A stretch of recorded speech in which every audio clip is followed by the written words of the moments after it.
Congress party के नामांकन rally में मुस्लिम लीग के फ्लैग्स को छुपाना इस बात का संकेत है कि या तो राहुल गांधी मुस्लिम लीग के समर्थन से शर्मसार हैं, या फिर जब वो उत्तर भारत में आएंगे और मंदिर मंदिर जाएंगे तब लोगों से उत्तर भारत में मुस्लिम लीग के साथ उनके गठबंधन को छुपा पाएंगे।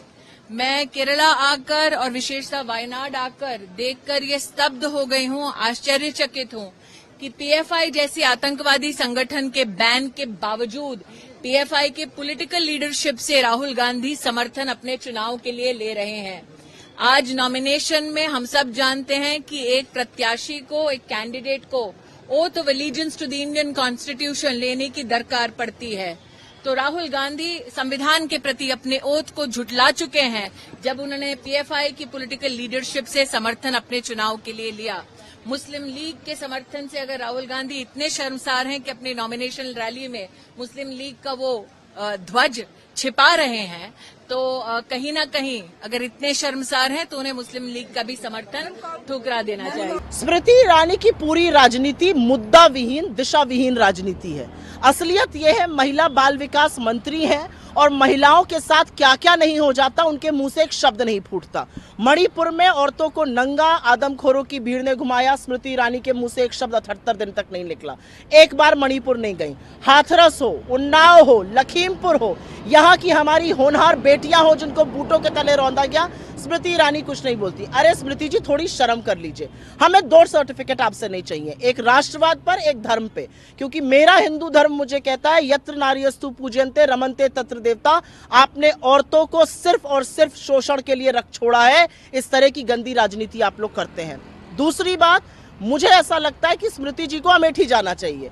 13 रुपए की चीनी देने वाली थी 2019 में, आज भी लोग ढूंढ रहे हैं। लोग ढूंढ ढूंढ कर उनसे पूछना चाह रहे हैं कहाँ है IIIT, हमारा क्यों बंद कराया, हमारा अस्पताल क्यों बंद कराया, हमारा स्टील प्लांट क्यों बंद कराया।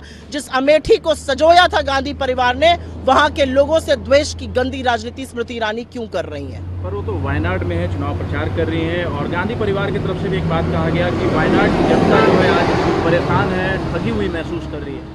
स्मृति ईरानी मुझे इस बात का जवाब दे दे कि अमेठी में 13 रुपए में चीनी कब पहुंचाएंगी। उन्होंने तो कैमरा पर कहा था, आप सबने चलाया था। अमेठी के IIIT को बंद कर दिया, अमेठी के स्टील प्लांट को बंद कर दिया, इतने बड़े अस्पताल को बंद कर दिया क्योंकि वो संजय गांधी के नाम से था।